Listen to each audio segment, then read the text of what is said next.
प्रियो, आज लॉकडाउन का चौथा संडे है और आज मैं आपको प्रभु यीशु मसीह के नाम से सलाम करता हूँ, सलाम की बातें कहता हूँ। और आज हम प्रभु यीशु मसीह ने दिए हुए उत्तम निर्देश की तरफ ध्यान देंगे।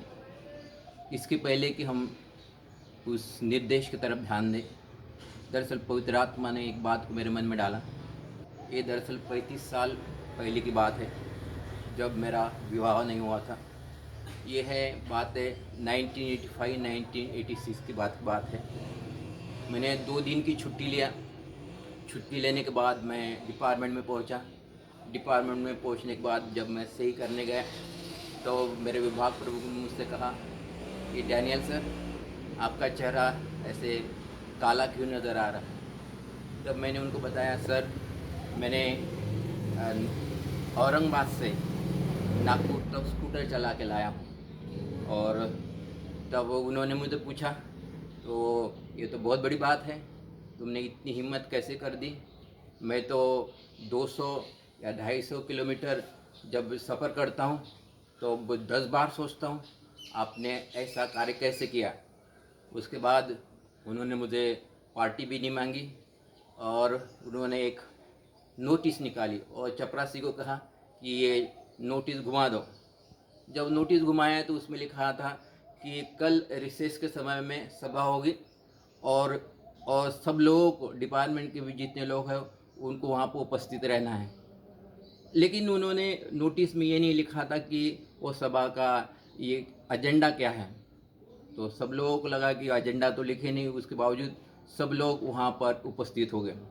उपस्थित होने के बाद उन्होंने ये बात का जिक्र किया है कि देखो बोले, आज मैंने जो सभा जो आयोजित की है ये विशेष बात के लिए आयोजित की है। आज मैं डैनियल सर का सत्कार करना चाहता हूँ। तो लोगों को बड़ा अचंभा लगा, उनको लगा इनको ज्वाइन होकर तो अभी सिर्फ 2 साल हुए हैं और किस बात के लिए इनका सत्कार किया जा रहा है। वो कहने लगे कि सर ने नागपुर से लेकर औरंगाबाद से लेकर तो नागपुर तक स्कूटर चला के लाए हैं। और दरअसल मैं उनके मुंह से स्पॉन्टेनियस सुनना चाहता हूँ कि उन्होंने क्या सावधानी क्या बरती ताकि हम सब लोग सुने। और उनके बदले में मैं सबको आज चाय नाश्ता को दूंगा। और फिर उन्होंने मुझे खड़ा किया, उन्हें कहा, आप डैनियल सर आप मुझे बताओ कि आपने क्या सावधानी बरती। मैंने कहा, सर मैंने सावधानी बरती तो है, लेकिन उसके पहले मैं जो इंस्ट्रक्शन जो था कि स्कूटर कैसे चलाया जाए, 500 किलोमीटर तक कैसे चलाया जाए, तो वो मैंने पहले पढ़ लिया। और उसके बाद औरंगाबाद में जो गैरेज था वहाँ पर एक सीनियर मैकेनिक था, उसको कहा कि भाई मुझे औरंगाबाद से लेकर तो नागपुर तक स्कूटर चला के लेके जाना है, तो आप मुझे बताओ कि मुझे क्या करना है। उसने कहा कि बेटा मैं तुमको 4 निर्देश देता हूँ और 4 निर्देश को तुम अपने बराबर इसका पालन करना, तो तुमको नागपुर पहुँचते समय कोई भी तकलीफ़ नहीं होगी। मैंने बोला ठीक है। तो पहला निर्देश उसने बताया कि जब तुम पेट्रोल भरोगे तो पेट्रोल में ट्रिपल ऑयल डालोगे। नॉर्मली जब व्हीकल नया रहता है तो उसमें डबल ऑयल डालते, और बोले लेकिन ऐसा नहीं करना, ट्रिपल ऑयल डालना। दूसरा उसने निर्देश दिया है, जब तुम स्कूटर चलाओगे तो 30 और 35 के स्पीड से चलाना, उससे ज़्यादा स्पीड से नहीं चलाना है। तीसरा उसने निर्देश दिया कि जब 100 किलोमीटर हो जाए, जो 100 किलोमीटर का फासला कंप्लीट किया जाए तो आधा घंटे व्हीकल को या इंजन को रेस्ट देना। और चौथा निर्देश उसने मुझे दिया दिया कि रात में कभी भी ड्राइव नहीं करना। तो मैंने ऐसा ही किया और मैं सही सलामत नागपुर में पहुंचा। दरअसल ये निर्देश जो उसने दिए थे उसके कारण ही वो विभाग प्रमुख में सब लोगों के सामने मेरा सत्कार किया। आज भी मैं प्रभु यीशु मसीह ने दिए हुए निर्देश को आपके सामने बताने जा रहा हूँ। बाइबल जो है, बाइबल का मतलब है believers instructional book to live life eternal, BIBLE। इसका मतलब है अनंतकाल जीवन जीने की निर्देश पुस्तिका। बाइबल का मतलब है परमेश्वर का साथ जीवन जीने की निर्देश पुस्तिका, बहुतायत का जीवन जीने की निर्देश पुस्तिका, विजयी जीवन जीने की निर्देश पुस्तिका, सामर्थ का जीवन जीने की निर्देश पुस्तिका। बाइबल में कई निर्देश दिए हैं, और लेकिन आज मैं सिर्फ 3 निर्देश के बारे में जिक्र करूँगा, और ये एक के बाद हम इस निर्देश को देखेंगे और बाद में देखेंगे इसमें सबसे उत्तम निर्देश क्या है। पहला निर्देश 2 करंथियों उसका 5वां अध्याय उसका 7वां वचन, उसमें पौलुस करंथियों को कलीसिया को कहता है कि हम देख कर नहीं लेकिन विश्वास से चलते हैं। हबक्कूक के पुस्तक और 2 अध्याय उसके 4वें वचन में लिखा है कि धर्मी लोग विश्वास से जीवित रहेगा। इब्रानी की पत्री उसका 11वां अध्याय उसके 6वें वचन में लिखा है कि विश्वास के बिना परमेश्वर को प्रसन्न करना अनहोना है। तो पहला जो निर्देश जो है ये विश्वास में चलना, विश्वास से चलना है। जहाँ तक विश्वास की बात आती है तो विश्वास के 2 टाइप्स हैं। एक को बोलते हैं faith of God. Faith of God मतलब परमेश्वर का सा विश्वास। इफिसियों की पत्री उसका 2 अध्याय 8 और 9 में लिखे है कि अनुग्रह के द्वारा विश्वास से हमारा उद्धार हुआ है। मतलब परमेश्वर का सा विश्वास हमको दिया गया है और यही कारण है हमका उद्धार हुआ है। परमेश्वर का सा विश्वास के द्वारा ही हमारा उद्धार हुआ है। और मरकुस रचित सुसमाचार उसका 11वां अध्याय उसका 22वें वचन, प्रभु यीशु मसीह ने कहा है कि हैव फेथ इन गॉड, मतलब परमेश्वर में विश्वास रखो। तीतुस की पुस्तक उसका 1 अध्याय 13 वचन, पौलुस भी तीतुस को कहता है कि हैव फेथ इन गॉड, मतलब परमेश्वर में विश्वास रखो। दरअसल परमेश्वर का सा विश्वास और परमेश्वर में विश्वास। आज हम देखेंगे परमेश्वर में विश्वास। तो पहला जो निर्देश जो है इसको बोलते हैं कि विश्वास में चलना। विश्वास में चलने का पहला अर्थ है रोमियो की पत्री उसका 6वां अध्याय उसका 4वां वचन कि हम नए जीवन की से चाल चले। हम जब विश्वास में चलते हैं तो हमको नए जीवन की सी चाल चलने की आवश्यकता है। नए जीवन की चाल हम कैसे कर सकते हैं? हम इस बात का एहसास करके जी सकते हैं कि हम नई सृष्टि है, हम अब नई सृष्टि है, पुरानी बातें बीत गई है। हमारा पुराना मनुष्य तो प्रभु यीशु मसीह के साथ क्रूस पर लटका गया है, ये पहली बात है। और विश्वास में चलने का मतलब है कि हमको इस बात का एहसास में चलना है कि हम आशीषित लोग हैं, और जब हम आशीषित लोग हैं तो हमको चाहिए कि हम हमेशा परमेश्वर को धन्यवाद देते रहें, उसकी महिमा करते रहें। और विश्वास में चलने का मतलब है कि हमको इस एहसास से भी चलना है कि हम परमेश्वर की धार्मिकता है। परमेश्वर की धार्मिकता, जब भी परमेश्वर हमको देखता है हमको धर्मी देखता है। हम प्रभु यीशु मसीह में छिपे हुए हैं। और प्रिय, चाहे हो सकता है कि हमसे कोई गलती हुई है, हो सकता है हमसे कोई अपराध हुआ है, हो सकता है कि हम में कोई कमी घटी है, उसके बावजूद भी हमको इस एहसास से जीना है कि हम धर्मी हैं। क्योंकि ऐसा लिखा है कि धर्मी लोग जो है खजूर के वृक्ष के समान बढ़ते रहेंगे, और इसलिए हमको इस एहसास से जीने की आवश्यकता है कि हम लोग धर्मी हैं। तो विश्वास में चलना मतलब नए जीवन की सी चाल चलना, और विश्वास में चलना मतलब यहोवा के प्रकाश में चलना। यशायाह की पुस्तक उसका 2 अध्याय उसके 5वें वचन में दरअसल ऐसा लिखा है कि हे याकूब तू यहोवा के प्रकाश में चल। तो यहोवा के प्रकाश में चलना, इसका पहला अर्थ होता है रोमियो की पत्री उसका 13वां अध्याय उसका 7वां वचन कि जिसको महसूल चाहिए वो महसूल दे, जिसको डरना चाहिए उसको हम डरें, जिसका हमने आदर करना चाहिए उसको हम आदर करें। संतुलन में चलना। प्रभु यीशु मसीह ने भी कहा है कि जो परमेश्वर का है वो परमेश्वर को दो, और जो राजा का है वो राजा को दो, जो परिवार का है वो परिवार को दो, जो एम्प्लॉयर का है वो एम्प्लॉयर को दो। ऐसा करना मतलब दरअसल संतुलन में चलना है, यहोवा के प्रकाश में चलना है। पूरे समय में हम हमेशा जॉब जॉब जॉब जॉब करते रहेंगे और बाकी बातों को नज़रअंदाज करेंगे, मतलब हम संतुलन में चलने रहे।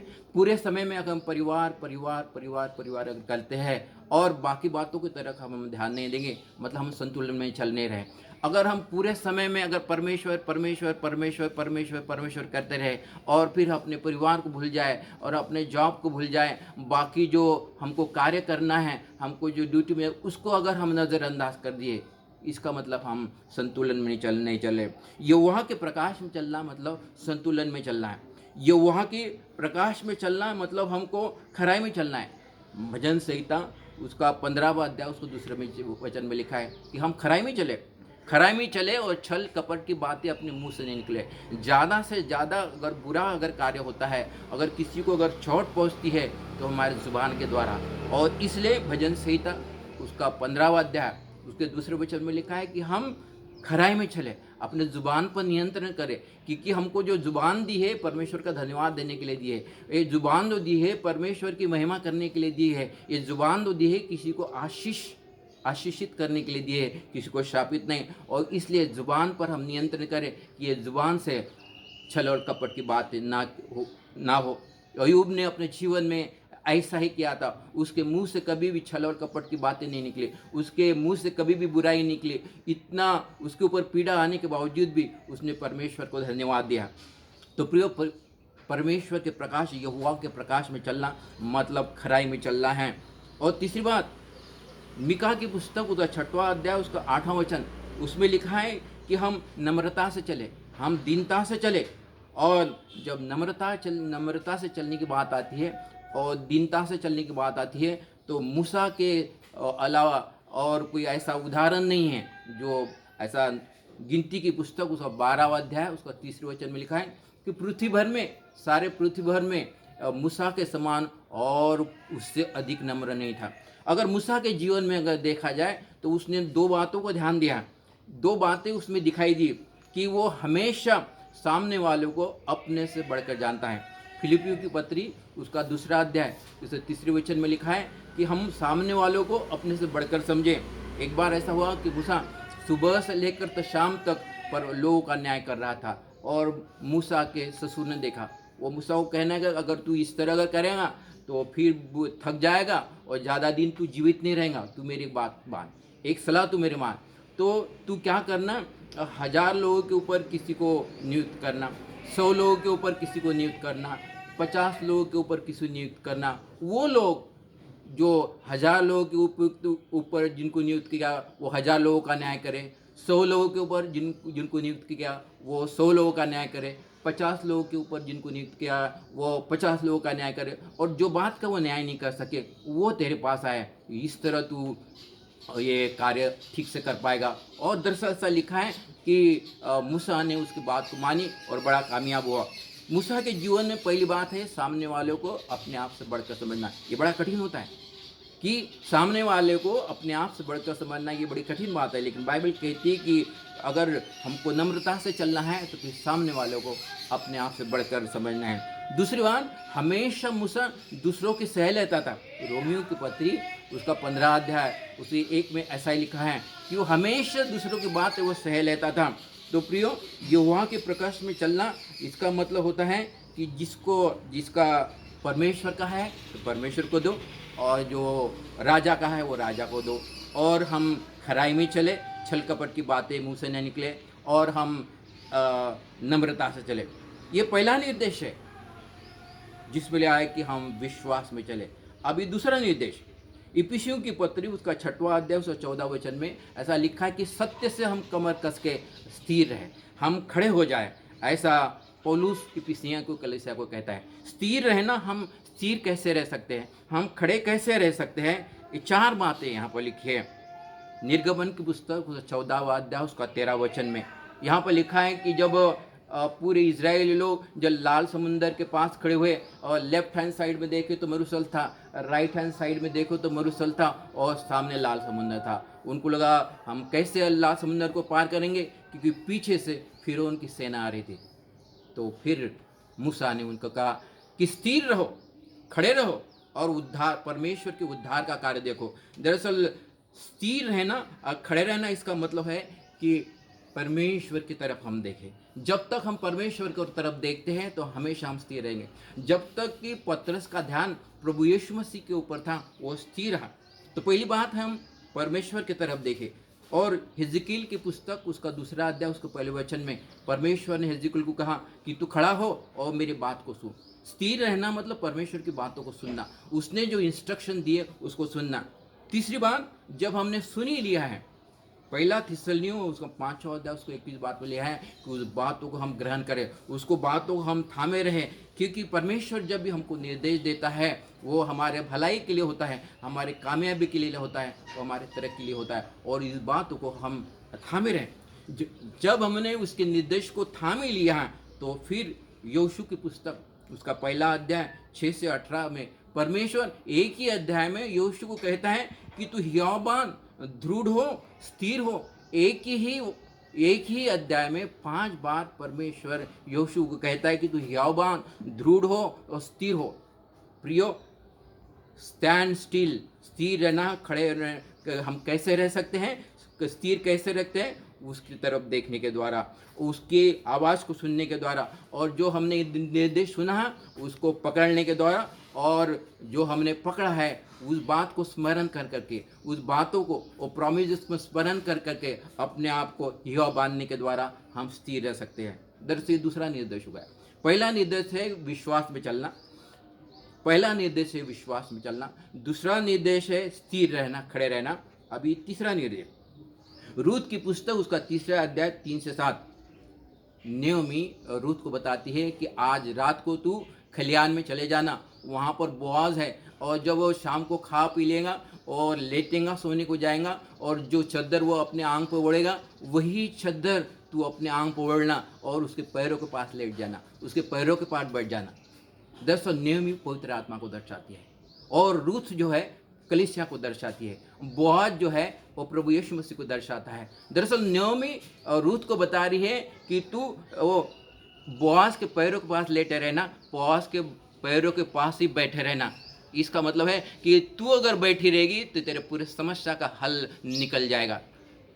बोआज के पैरों के पास बैठना या मतलब प्रभु यीशु मसीह के पास, प्रभु यीशु मसीह के पैरों पर बैठने का समान है। प्रभु यीशु मसीह के पैरों पर बैठना मतलब परमेश्वर की उपस्थिति में समय को बिताना है। हम परमेश्वर की उपस्थिति में समय को कैसे बिता सकते हैं? उसकी स्तुति करके, हमको आराधना करके, प्रार्थना करके, बाट जोके। अभी जबकि लॉकडाउन का समय चल रहा है, हमारे पास प्रिय समय है कि हम उसकी उपस्थिति में समय को बिताएं। और क्रूस पे जो उसने कार्य किया, उस क्रूस पे किए हुए कार्य को याद रखना, इसका मतलब हम परमेश्वर के उपस्थिति में उसमें कदमों पे बैठे हैं। मैंने 3 निर्देश बताए हैं कि विश्वास में चलना, दूसरा निर्देश है स्थिर रहना, तीसरा निर्देश है उसके पैरों पे बैठना। दरअसल ये तीनों निर्देश में जो बैठना जो है ये बहुत ही उत्तम ऐसा निर्देश है। यशायाह की पुस्तक उसका 40वां अध्याय उसके 31 में लिखा है कि जो यहोवा की बाट जोते हैं वो नया बल प्राप्त करते जाएंगे, वो चलेंगे लेकिन श्रमित नहीं होंगे, वो दौड़ेंगे लेकिन थकित नहीं होंगे। इसका मतलब है जो परमेश्वर की उपस्थिति में समय को बिताते हैं, जो परमेश्वर की उपस्थिति में समय को बिताते हैं, उसकी स्तुति करते हैं, उसकी आराधना करते हैं, प्रार्थना करते हैं, बाट जो होते हैं, वो नया बल प्राप्त करते जाएंगे। मतलब उसके बैठने के द्वारा हमको नया बल प्राप्त होता है, और बैठने के द्वारा जो हमको बल मिलता है ताकि हम खड़े हो सके, और खड़े होने के द्वारा हमको बल प्राप्त होता है कि ताकि हम चल सके, और चलने के द्वारा हमको बल प्राप्त होता है कि हम दौड़ सके। और ये पहली बात है, यशायाह में लिखा है कि जो यहोवा की बाट जोते हैं वो नया बल प्राप्त करते जाएंगे, वो चलेंगे लेकिन श्रमित नहीं होंगे, दौड़ेंगे लेकिन थकित नहीं होंगे। लूका रचित सुसमाचार उसका 39वां अध्याय 42 वचन, वहाँ पर एक कहानी दी है, मार्था और मरियम की कहानी दी है। दरअसल प्रभु यीशु मसीह मार्था मरियम के यहाँ गया। जब भी प्रभु यीशु मसीह किसी के घर जाता था तो अपने चेलों के साथ जाता था। मतलब प्रभु यीशु मसीह के 12 चेले, प्रभु यीशु ऐसे 13 लोग हो गए, और मार्था, मरियम और उसका भाई ऐसे 3 लोग हो गए, तो 16 लोग हो गए। 16 लोगों का जो खाना बनाने का पूरा दायित्व ये मार्था पे आ गया। उन दिनों में तो ऐसा नहीं होता था कि एक सिगड़ी हो और उसके ऊपर 4 बर्नर हो, 4 चीज़ें एक साथ कर सकते हैं। तो कुकर तो नहीं होता था कि जल्दी से जल्दी खाना बनाया जाए, और अकेले इंसान को खाना बनाना, वो भी चूल्हे पे खाना बनाना पड़ता है, और चूल्हे में खाना बनाते वक्त बहुत समय लगता था, बड़ी मेहनत करनी पड़ती थी। और तब वो प्रभु यीशु मसीह के पास आती है, वो प्रभु यीशु मसीह को कहती है कि जो मरियम जो तेरे कदमों पे बैठी उसको कहे कि तू मुझे मदद कर। दरअसल प्रभु यीशु मसीह ने मार्था को डांटा नहीं, उसको ये नहीं कहा कि तू जो कर रही है वो गलत है, उसने ये नहीं कहा कि जो तू कर रही है वो महत्वपूर्ण नहीं है, वो कह रहा है कि तू नाहक चिंता करती है। ये जो मरियम जो बैठी है ये दरअसल उत्तम भाग है। मतलब बाकी जितने भी हम कार्य करते हैं वो महत्वपूर्ण तो है, लेकिन सबसे महत्वपूर्ण तो कार्य अगर कहें तो प्रभु यीशु मसीह के कदमों पर बैठना। और प्रभु यीशु मसीह यही कह रहा है कि ये उत्तम भाग है और उससे ये छीना नहीं जाएगा। प्रियो, हमने 3 निर्देश को देखेंगे। हमको विश्वास में चलना है, हमको खड़े रहना है, स्थिर रहना है, और हमको प्रभु यीशु मसीह के कदमों में बैठना है और उस पे कदमों में दरअसल लेटना है। और जब हम बैठते हैं तो हम बल को प्राप्त करते हैं। बैठने के द्वारा हम बल को प्राप्त करते हैं ताकि हम खड़े हो जाए, और खड़े होने के द्वारा हम बल को प्राप्त करते हैं ताकि हम चले, और चलने के द्वारा हम बल प्राप्त करते हैं ताकि हम दौड़े। और पौलुस यही कहता है कि मैंने अपने दौड़ को पूरी किया हूँ, बड़े बड़े रफ्तार से, वो बोलता मैं भागा हूँ, मैंने बड़े रफ्तार से आगे बढ़ा हूँ, और अभी मेरे लिए धार्मिकता का मुकुट रखा है।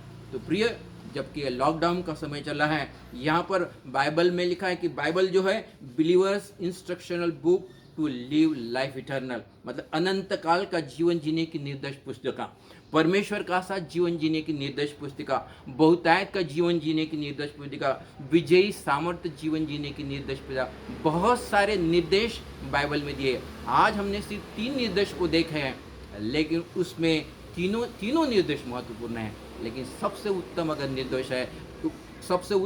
निर्देश है तो परमेश्वर की उपस्थिति में समय को बिताना। प्रियो, मैंने 35 साल पहले जो मैकेनिक, जो मेरे से बहुत कम पढ़ा लिखा था, वो बड़ी मुश्किल से मैट्रिक पास था, और उसने मुझे निर्देश दिए है कि बेटा, जब तुम औरंगाबाद से नागपुर जो स्कूटर चला के चले जाओगे तो ये 4 निर्देशों को याद रखो। अगर तुम ये 4 निर्देशों को अगर याद रखोगे कि तुम सही सलामत नागपुर पहुंच जाओगे, क्योंकि गाड़ी नहीं है, व्हीकल नहीं है, कहीं ऐसा ना हो कि रास्ते में गाड़ी बंद पड़ जाए और तुम बड़े मुश्किल में पड़ जाओ, बड़े संकट में पड़ जाओ। तो पहला उसने निर्देश दिया, पेट्रोल में ऑयल डालते हो ट्रिपल ऑयल डालना, 30 और 35 की स्पीड से चलाना, और 100 किलोमीटर चलने के बाद आधा घंटा रुक जाना, और रात में नहीं चलाना। और मैं ऐसा ही किया, और ये निर्देश जब मैंने फॉलो किया तो फिर विभाग प्रमुख ने मेरा सत्कार किया। मेरे जीवन में 3 बार मेरा सत्कार किया गया है। 35 साल के सर्विस में मेरा 3 बार सत्कार किया गया, और पहला सत्कार उस वक्त हुआ जब मैंने वो मैकेनिक के निर्देश को फॉलो किया। प्रियो, यहाँ पर प्रभु यीशु मसीह हमको कई निर्देश दे रहा है, वो मैकेनिक से ज़्यादा कितने महत्वपूर्ण प्रभु यीशु मसीह के निर्देश है। और ये 3 निर्देश में से एक जो निर्देश है, वो सबसे उत्तम निर्देश है, वो है प्रभु यीशु मसीह के चरणों में बैठना, प्रभु यीशु मसीह के चरणों में समय को बिताना। क्योंकि जो यहोवा के बाट जोते हैं, वो बल प्राप्त करते जाएंगे। असल का वो बल प्राप्त करते जाएंगे, वो चलेंगे लेकिन श्रमित नहीं होंगे, मतलब चलेंगे मतलब निराश नहीं होंगे, और दौड़ेंगे लेकिन थकित नहीं होंगे। इसका मतलब बड़ी रफ्तार के साथ अपने वो लक्ष्य की ओर बढ़ें। प्रियो, आज हम इस निर्देश की तरफ ध्यान दें, क्योंकि लॉकडाउन का समय है और ये हमारे लिए मौका मिला है कि ये निर्देश जो है, उत्तम जो निर्देश जो है, हम अपने जीवन में ले लें और अपने दौड़ पूरी करें। परमेश्वर आपको आशीष दे।